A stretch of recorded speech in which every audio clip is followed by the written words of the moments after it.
March 10th, 2007. Chocowinity, North Carolina.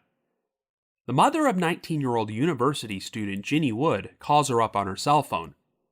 Ginni tells her mother that she has traveled to Brownsville, Texas for spring break in order to visit her 19-year-old best friend Kelly Gaskins and Kelly's 23-year-old boyfriend Ervin Williams, but after their phone conversation ends, Ginni is never heard from again. However, it turns out that Ervin is a fugitive who fled North Carolina after failing to appear in court on numerous felony charges, and Kelly is also wanted for a probation violation. This leads to speculation that the couple traveled across the border into Mexico in order to evade the authorities and took Ginni with them, but no trace of these three missing persons is ever found. After that, the trail went cold.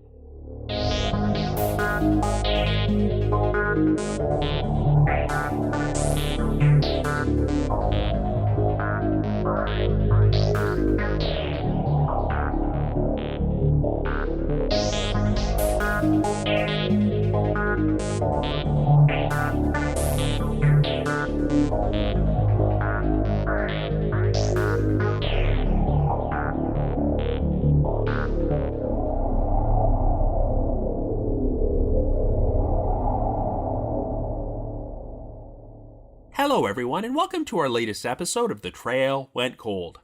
I'm your host Robin Warder, and today we're going to be exploring an odd case involving not one, not two, but three people who simultaneously went missing.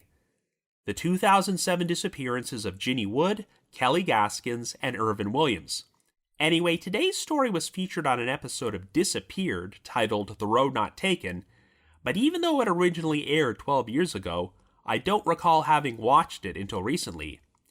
And what's odd is that out of all the cases featured on Disappeared, this might be the one which has had the least amount of outside media coverage both before and after the episode aired, and there do not appear to have been any new developments in the investigation over the past decade.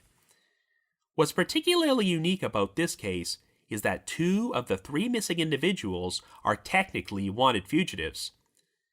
The victim who has received the most attention is Ginni Wood, a 19-year-old freshman attending Appalachian State University in North Carolina, who left on a trip down south to visit her 19-year-old best friend Kelly Gaskins over spring break. Kelly was supposedly living in the border town of Brownsville, Texas, with her 23-year-old boyfriend Ervin Williams, but what Ginni's family did not realize is that Ervin was wanted for having failed to appear in court on a number of felony charges, and while Kelly was on probation for a misdemeanor, she had violated it by leaving the state of North Carolina without permission. It's been theorized that the couple managed to cross the border into Mexico, and Ginni later joined them there, but all three of them would eventually vanish without a trace. While numerous theories have been pushed forward about what happened to the trio, there is no conclusive evidence pointing towards any of them, and obviously, one of the biggest obstacles to figuring everything out is that the American law enforcement agencies handling this case have no jurisdiction in Mexico. All we do know is that Ginni, Kelly, and Ervin have not been seen in 17 years, so we're going to explore all the different possibilities on today's episode. However, before we get started, just a quick reminder that The Trail Went Cold is a weekly podcast, which is currently available for download on several platforms, including Apple Podcasts and Spotify. So if you like this podcast, be sure to subscribe to it, and please leave us a rating or review on any of those sites to help spread the word. The Trail Went Cold is on Patreon, so if you would like to learn how to support the show, please visit our page at patreon.com/thetrailwentcold. For as little as $1 a month, you can garner access to exclusive rewards, including stickers and thank you cards, early access to episodes, and bonus content, as our Patreon page currently has around 70 exclusive bonus episodes and archives which are not available on a regular feed. So with all that out of the way, let us now start exploring the disappearances of Ginni Wood, Kelly Gaskins, and Ervin Williams.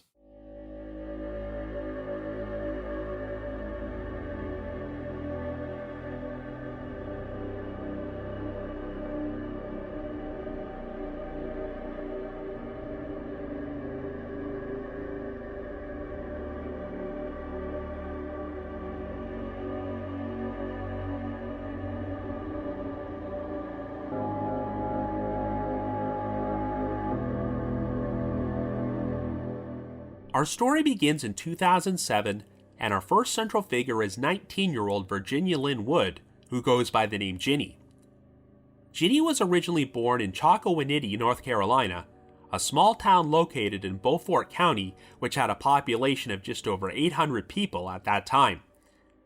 After graduating with honors from high school, Ginni is currently a freshman at Appalachian State University in Boone, who is majoring in accounting and has garnered such stellar grades that she has managed to make the dean's list. However, Ginni has also been described as a very shy and quiet person, and since she initially had trouble making new friends at the university, she would often make the 300-mile drive back and forth between Boone and Chocowinity in order to visit her friends and family back home. As her first semester went along, Ginni became more outgoing and gradually started to make new friends, and after living her freshman year in the university dorm, she is hoping to start living in her own apartment off campus when she returns for her sophomore year.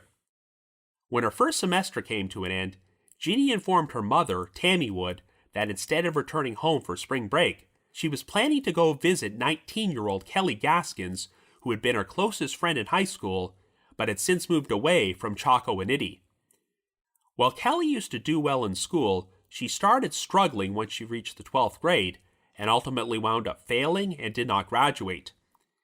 It was believed that Kelly's academic performance began to decline when she started hanging around with the wrong crowd, which included her 23-year-old boyfriend, Ervin Williams. Ervin was known for having a quote-unquote bad boy image and was quite controlling of Kelly, and even got her involved with drinking alcohol and smoking marijuana. Since Kelly's mother, Denise Wilson, did not approve of Ervin, this caused their own relationship to drift apart, and Denise gave her daughter an ultimatum about following her rules if she wanted to remain in her house. The tension between Kelly and Denise became so strong that Kelly wound up moving in with Ginni and her family for 6 months.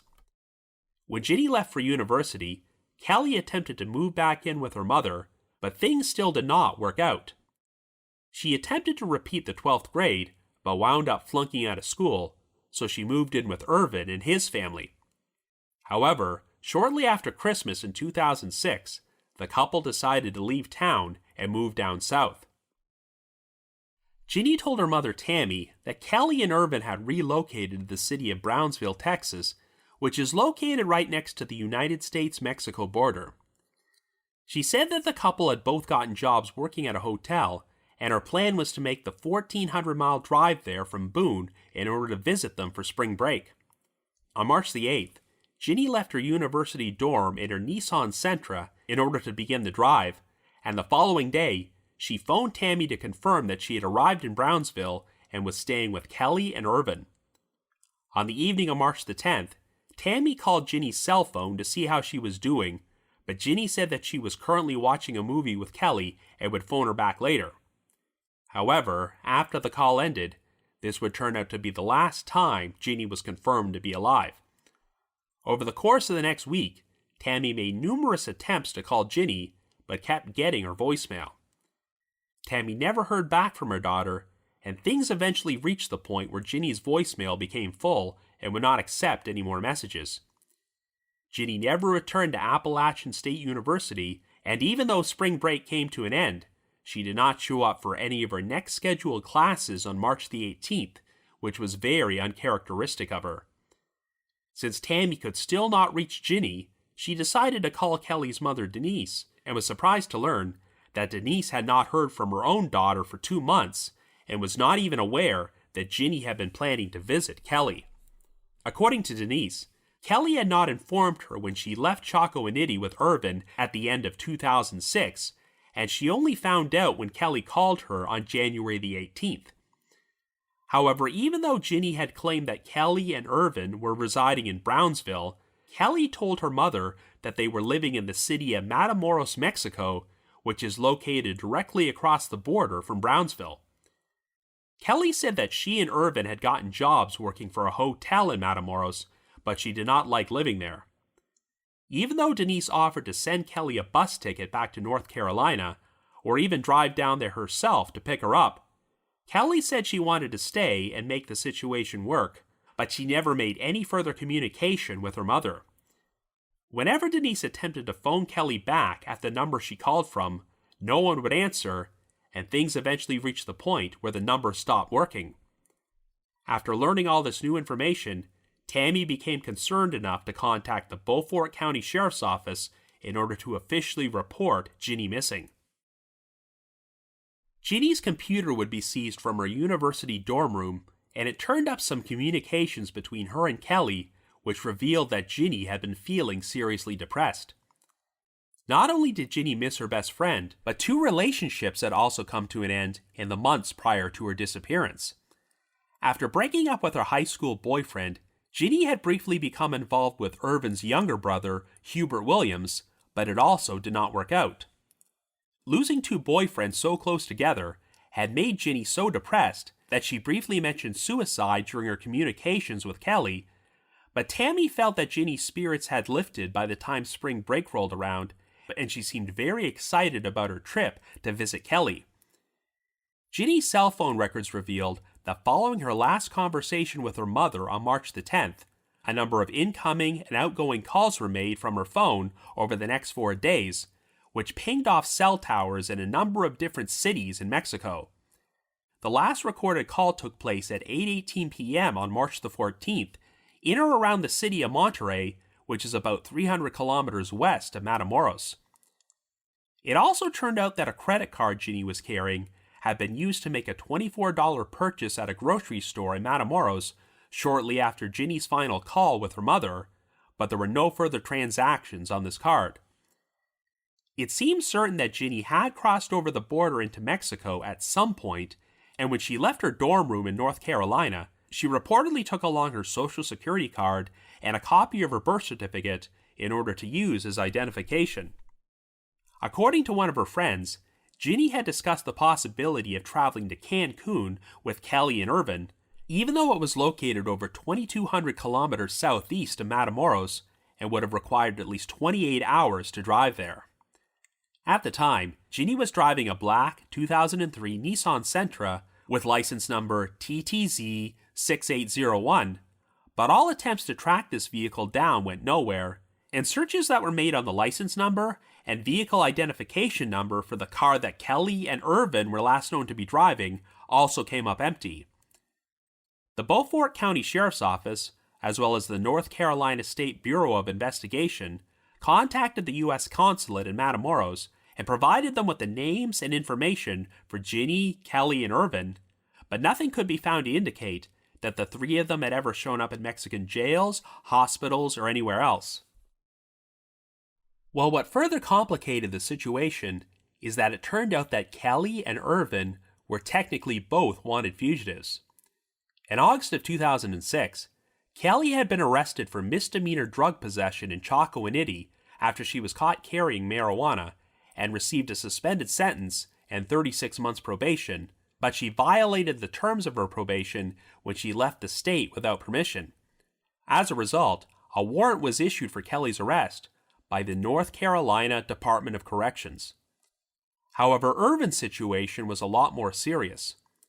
On June the 14th, 2005, Ervin and his father, Braxton Williams, went to the unincorporated community of Blount's Creek in order to visit an acquaintance who was involved in narcotics dealing with Braxton. Things wound up escalating to the point where Ervin pointed a gun at this person, and both he and his father set fire to the home.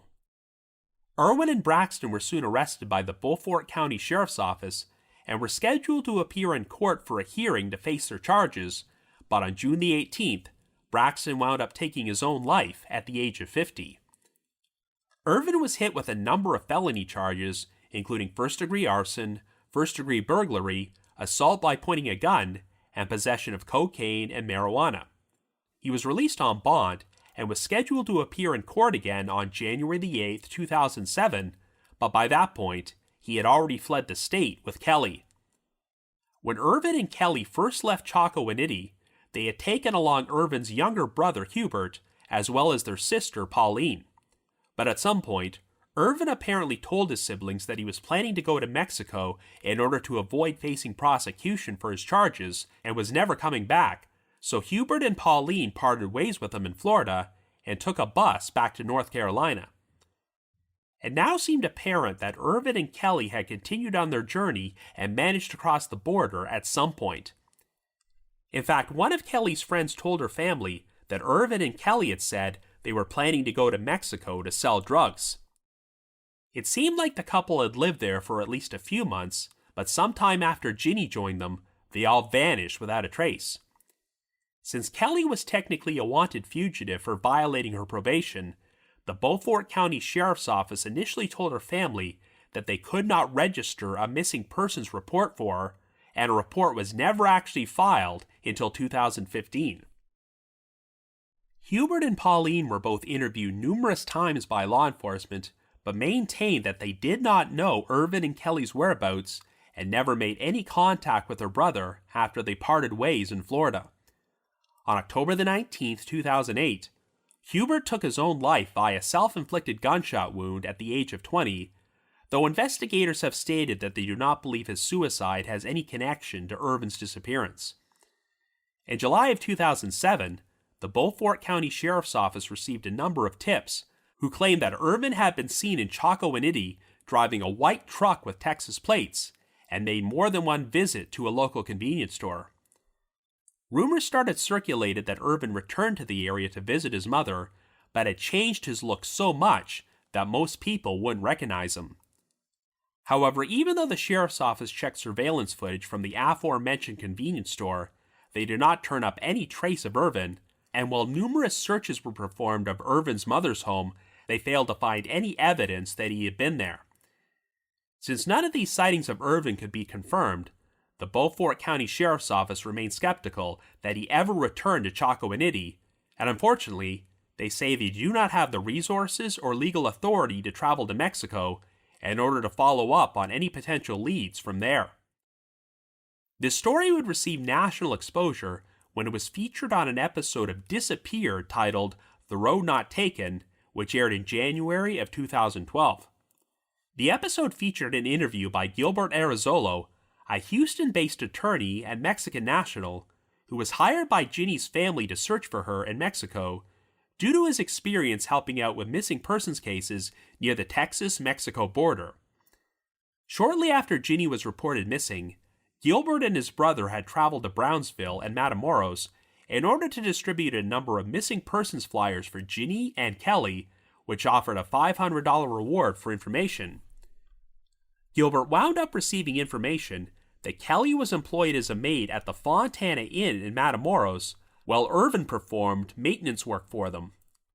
This seemed to match the story which Kelly had shared with her mother during their final phone conversation, but even though Gilbert stayed at the Fontana Inn for a while, he did not see Kelly or Ervin, or come across anyone else who admitted to knowing them. In the end, Gilbert cannot turn up any conclusive evidence that the couple or Ginni were in Matamoros. However, since Ginni had previously made remarks about traveling to Cancun for spring break, Gilbert decided to travel there, and he would also be joined by Ginni's mother, Tammy. But even though they both spent a lot of time distributing missing persons flyers throughout Cancun, they failed to turn up any strong leads. Officially, there have not been any confirmed sightings of Ginni Wood, Kelly Gaskins, or Ervin Williams since March of 2007, and after 17 years, all three of them continue to remain missing persons. So I guess you could say the trail went cold.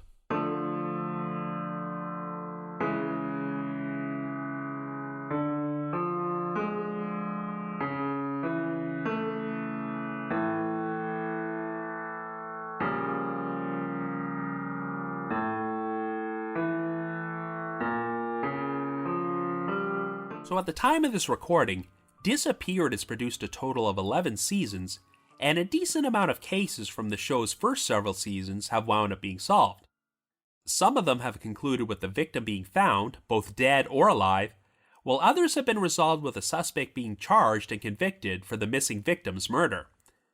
Their episode, The Road Not Taken, is one in which the featured case is still completely unsolved, and what makes it a bit different from the norm is that while it featured 3 missing people, 2 of them were technically wanted fugitives.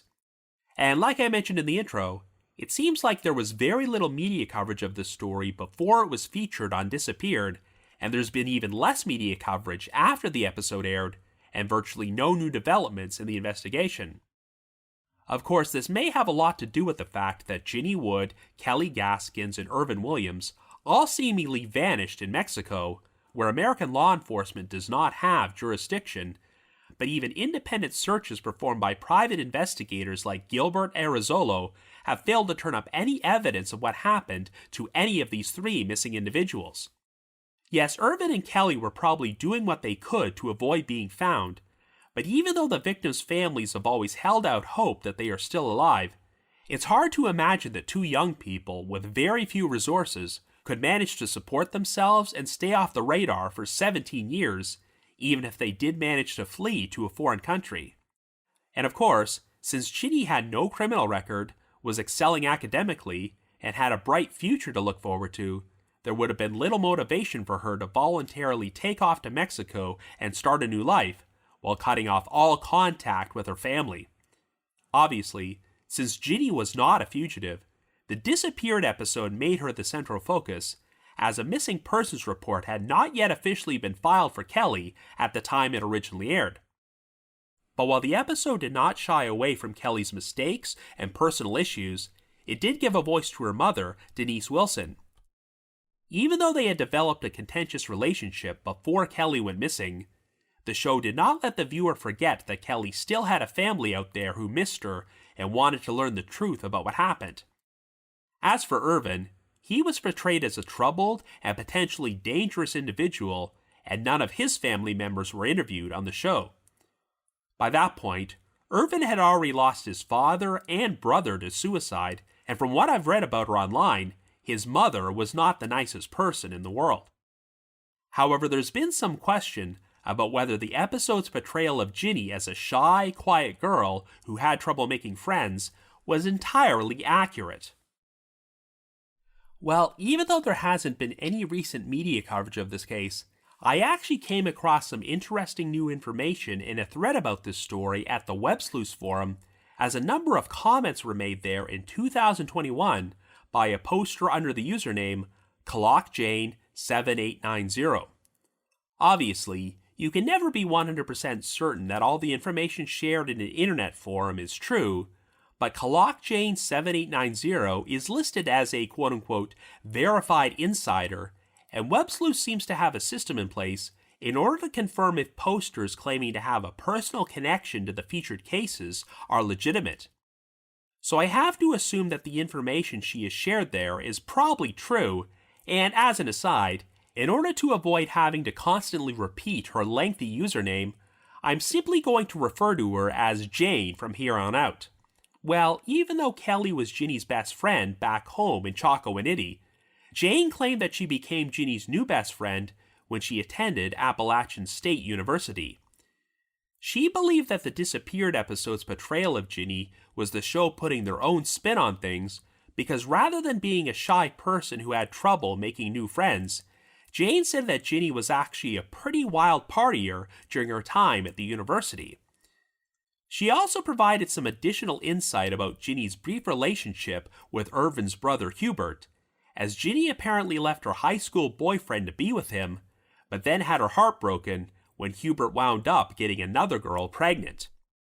That information does check out, because I found Hubert's obituary online, and it listed him as being survived by a son. What's particularly interesting about Jane's Web Sleuths comments is that she claims that she and Ginni were supposed to visit Kelly and Ervin in Mexico together for spring break, and they would all subsequently travel to Cancun together. But it sounds like Jane backed out after Ginni revealed that Kelly and Ervin were fugitives from the law. Here's an exact word-for-word transcript of what Jane wrote about her final interactions with Ginni. Quote, "The last morning I saw her, we smoked a bowl, and I begged her not to go and cried my eyes out. She kept promising me how she was coming back. She made some comment about bringing drugs back for me to help her sell. She told me if she decided to stay down there longer, I was to mail stuff to her. I never got that phone call. The last time I spoke to her was March the 9th, 2007, as she was crossing the border into Mexico, and then she called her ex-boyfriend, not Hubert." End quote. Needless to say, some of these details were not included in the disappeared episode, but if they are true, I can understand why the show may have felt compelled to leave them out in order to portray Ginny in the most sympathetic light possible. That isn't to say that Ginny was not a good person, but if she really was planning to bring drugs back from Mexico and sell them, then some viewers might be more judgmental towards her. Granted, I'm not sure we're talking about smuggling hard drugs like cocaine or meth across the border, but since Jane said that Ginny smoked marijuana, perhaps she was planning to bring some back. During her comments, Jane also confirmed something which I always suspected, and that Ginny apparently lied to her mother Tammy when she said she was visiting Kelly and Ervin in Brownsville, Texas, as they were likely living in Matamoros at that point, and Tammy may have objected over her daughter traveling to Mexico. It's interesting how Jane said that she spoke to Ginny on her cell phone while she was crossing the border on March the 9th, because the last confirmed communication with Ginny took place when Tammy called her cell phone on March the 10th. During the call, Ginny told her mother that she was with Kelly and they were busy watching a movie, and it sounded like she was in a hurry to get off the phone. And while Ginny promised Tammy that she would call her back, she never did, and all subsequent calls to her phone went straight to voicemail. Now, if Ginny was actually in Mexico rather than Texas when she received that call, this could explain why her conversation with Tammy was so brief, as Ginny may have been doing more than simply watching a movie at that time. Jane also claimed that the credit card Ginny was carrying had been given to her by her mother, so Ginny implied that she wasn't going to use it while in Mexico, because if a transaction from there showed up on her credit card statement, then Tammy would find out that Ginny crossed the border. If true, could this mean that Ginny was not the one who used the card to make the purchase at the grocery store in Matamoros? Now, you'll probably recall that there were a number of incoming and outgoing calls from Ginny's cell phone, which took place throughout Mexico between March the 10th and the 14th. Jane claimed that she somehow got a hold of Ginny's phone records and asked a Spanish guy in her dorm to call the numbers listed and translate for her. And here's another word-for-word transcript of what Jane wrote. Quote, "One number answered and lied to us, saying they had just gotten the phone number however many weeks ago and did not know anything. But given the dates, they would have had the phone number during the time Ginny's phone made contact with it." End quote. Indeed, it is frustrating that we don't have more information about these numbers, because if they weren't linked to anyone who had a known association with Ginny, then this suggests that someone else was using her phone during this time period. Like I mentioned earlier, I can't say with 100% certainty that everything that Jane wrote on the Web Sleuths forum is true, but the information she shared does check out with the known facts. Before she left on her trip, Ginny told her mother that Kelly and Ervin had both gotten jobs working at a hotel in Brownsville, and it sounds like this is partially true, since Gilbert Arizola would later turn up information to indicate that the couple may have worked at a hotel called the Fontana Inn at Matamoros. And on January the 18th, just under 2 months before Ginny went missing, Denise Wilson received a phone call from Kelly in which she revealed that she and Ervin were now living in Matamoros and were working at a hotel there. And I think it's safe to say that if Kelly and Ervin were already in Mexico at that point, it's very unlikely that they went back to Texas when Ginny made her trip down there. These days, if you want to drive across the border from the United States into Mexico, you need to provide a passport and valid proof of registration for your vehicle, but from what I've read, security was a bit more lax back then. On January the 23rd, 2007, it officially became mandatory to use a passport for airline travel to Mexico, but for about a year afterward, you could still drive across the border with only a driver's license or birth certificate. Since Kelly and Ervin left North Carolina, before Ervin's court hearing for his felony charges was scheduled to take place, I think they likely made it to the border before a warrant was issued for Ervin's arrest, so they were probably able to cross into Mexico without issue. And since Kelly was only on probation for a misdemeanor drug possession charge, I doubt she would have raised any red flags. We know that Kelly called her mother from Matamoros on January the 18th, but if she and Ervin made an attempt to cross back into the US after this point, I think they would have run into some problems, which is why I do not believe they were residing in Brownsville by the time Ginni arrived there. It sounds like Ginni took along her social security card and a copy of her birth certificate when she left North Carolina, and since she had no criminal record, I'm sure she would have been able to cross the border without issue. But like I just said, security for driving across the US-Mexico border was a lot more lax in early 2007, so that probably explains why there's no record of the license number or vehicle identification numbers for Ginni or Ervin's respective vehicles in the system. While it seems likely that Ginni did meet up with Kelly and Ervin in Mexico at some point, the big question is, what happened to them afterward? Well, for starters, I think we can completely discount all those sightings of Ervin, which took place in Chocowinity during the summer of 2007. Even though multiple witnesses believe that they saw Ervin in town and that he had returned there to visit his mother, I have my doubts that he would have been able to make it across the border into the US without being flagged. And even if he managed to cross the border illegally, it would be awfully brazen for him to return back to his small hometown of around 800 people, where he would likely stick out like a sore thumb. Since the Beaufort County Sheriff's Office failed to turn up any evidence that Ervin had been there, I have a feeling that the eyewitnesses who reported seeing Ervin mistook him for someone else. I also find it amusing that rumors started circulating that Ervin had changed his look so much that most people wouldn't recognize him.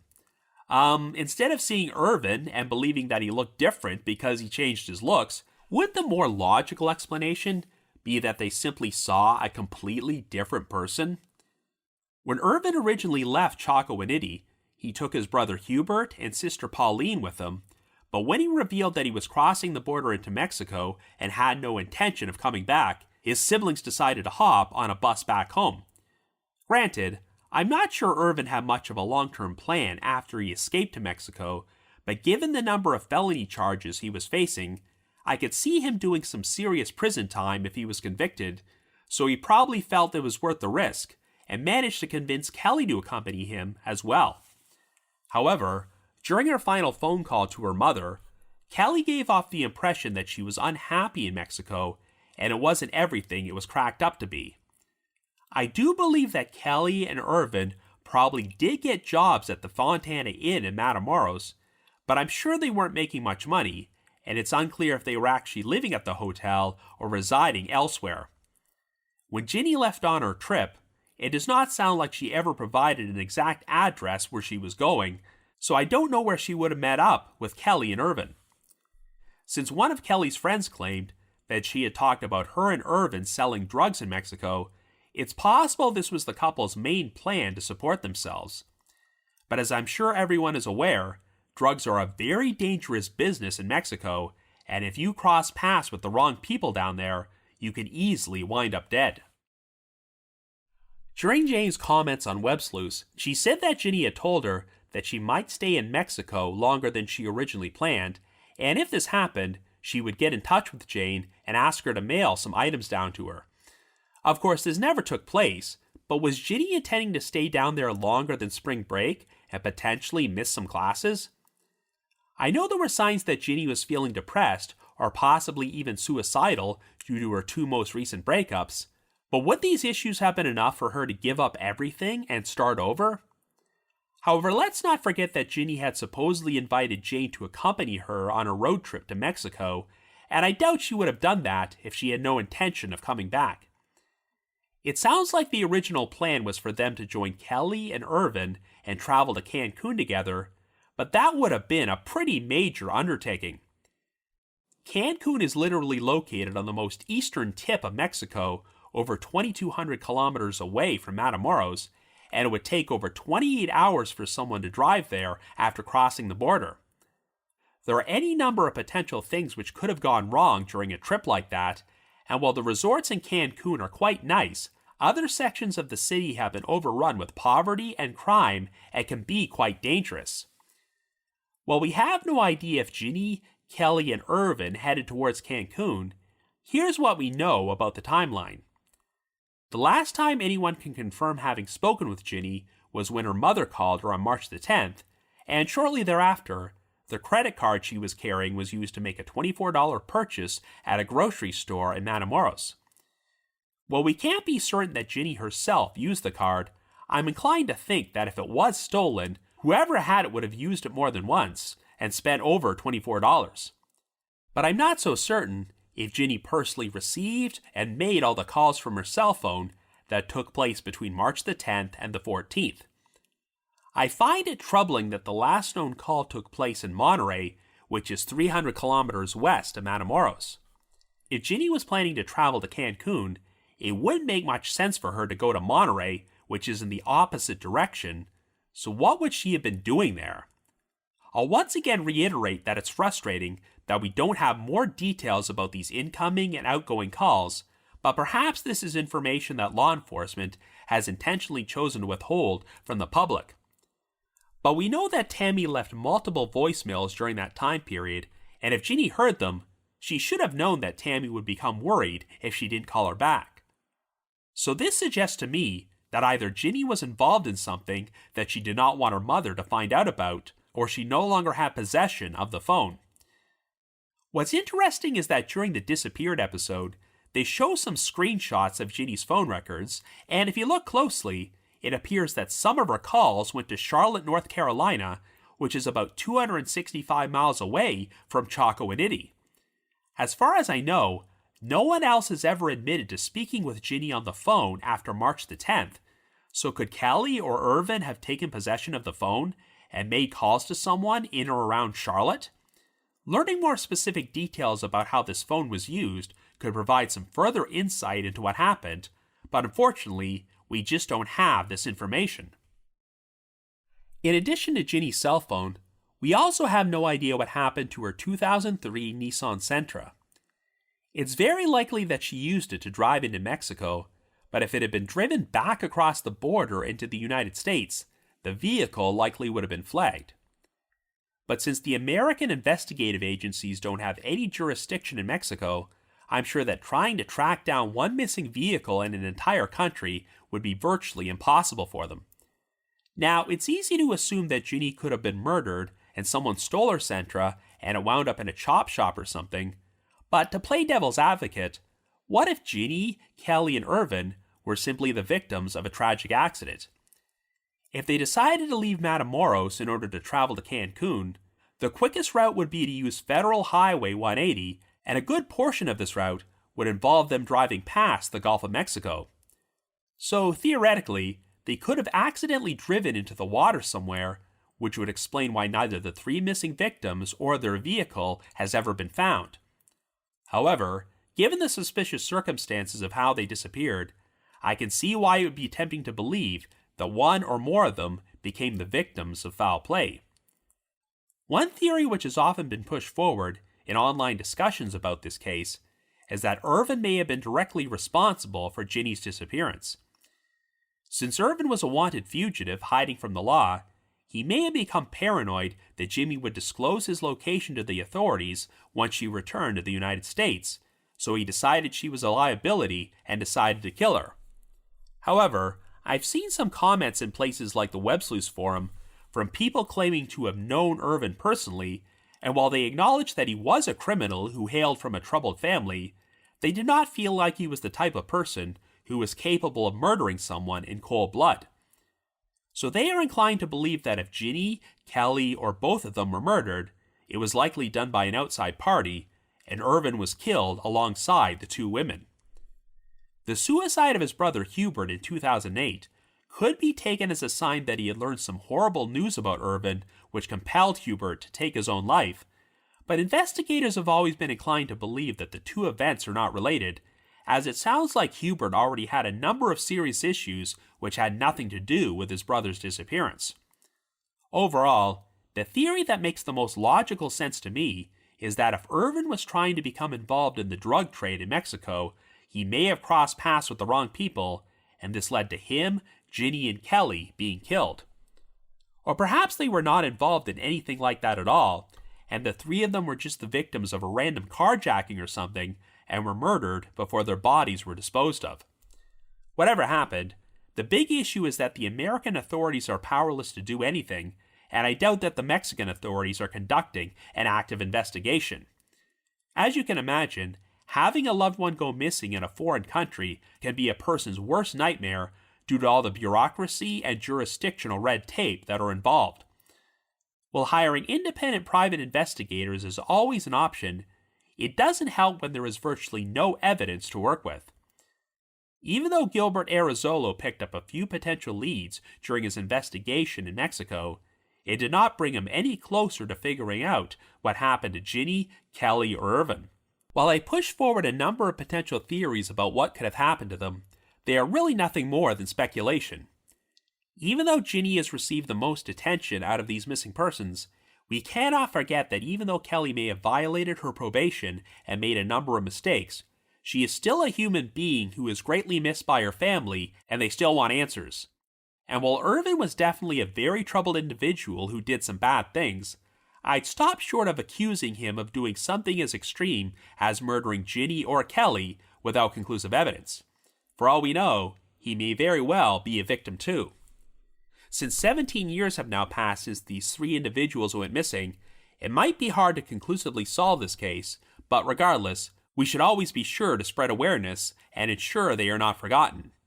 So if by chance you happen to have any information about the disappearances of Ginni Wood, Kelly Gaskins, and Ervin Williams, please contact the Beaufort County Sheriff's Office at 252-946-0101. That's 252-946-0101. You can also contact the North Carolina State Bureau of Investigation at 919-662-4500. That's 919-662-4500. But if you have your own thoughts about what happened, feel free to leave me a comment or send me an email to robin.warder@icloud.com. That's robin.warder@icloud.com. Now the reminder that The Trail Went Cold is on Patreon, so please visit patreon.com/thetrailwentcold to learn how you can support our podcast and become eligible for some pretty neat rewards. Over the past 6 years, our Patreon page has released nearly 70 exclusive bonus episodes, which are all currently available in our archives for our patrons in tiers 2 and 3. This past month, I actually released a bonus episode, which is our podcast's second special edition of The Trail Revisited, and this time, I'm taking a fresh look at the infamous Circleville Letters case. I originally covered that story on the podcast 6 years ago, but I've since learned a ton of new information, which has caused me to look at the case in a different light. So I decided to put together an entirely new episode. I've also dropped an exclusive bonus episode from my spin-off podcast, The Path Went Chilly, in which myself and my two co-hosts, Jules and Ashley, cover another memorable case from Unsolved Mysteries, the 1989 disappearance of Patricia Meehan. And for our patrons in Tier 3, I recorded another new audio commentary track, which can be played over a classic episode of Unsolved Mysteries, and we now have over 60 of these commentary tracks in our archives. Oh, and as an extra special bonus, I recorded an additional audio commentary over the recent Unsolved Mysteries Behind the Legacy documentary, and this one is available to all of our Patreon subscribers.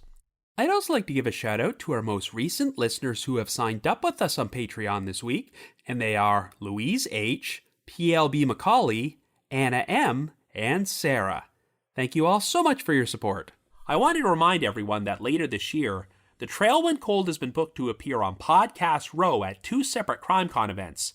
The American CrimeCon, which is taking place at the Gaylord Opryland Hotel in Nashville from May the 31st to June the 2nd, and CrimeCon UK, which is taking place at 133 Houndsditch in London on September the 21st and 22nd. If you would like to purchase tickets, we have a specialized promo code to get a 10% discount at both events, so please visit crimecon.com or crimecon.co.uk and use the promo code COOL24. Once again, that's crimecon.com and crimecon.co.uk, and the promo code is COOL24 for 10% off tickets to both events. I just wanted to give another shout out to my supporters at the Unsolved Mysteries message board at the Sitcoms Online forum and the Unresolved Mysteries subreddit. I need to provide a big thanks to Miguel Foote, who edits and assembles this podcast together for me, and Vince Nitro, who composes the eerie music you hear on every episode. If you haven't already, you can like us on Facebook, follow us on Twitter and Instagram, or leave us a rating or review on Apple Podcasts or Spotify. So have yourselves a great week and join us next Wednesday for another brand new episode of The Trail Went Cold.